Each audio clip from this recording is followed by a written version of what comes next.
Noel? Your sister said that you wanted a no election scenario. I wanted a no election. Allegedly, sir.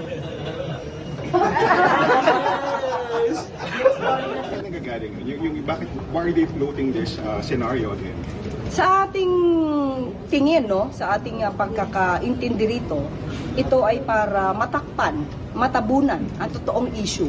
Nalalapit na po yung impeachment trial. So alam naman natin kung ano yung gusto ni Senator Amy pagdating sa impeachment trial. Wala pang ang trial pero parang meron na siyang judgment. And at the same time, para mapagtakpan kung ano nangyari talaga sa Senado. Yung papaano pa naitakas o nailabas ni Senator Robin Padilla si Senator Bato. At kung paano na nagkaroon talaga ng putukan at sino ba talaga ang nagpasimula nito at kung sino ba talaga ang may nais na magkaroon ng ganitong klaseng gulo. Diversionary tactics.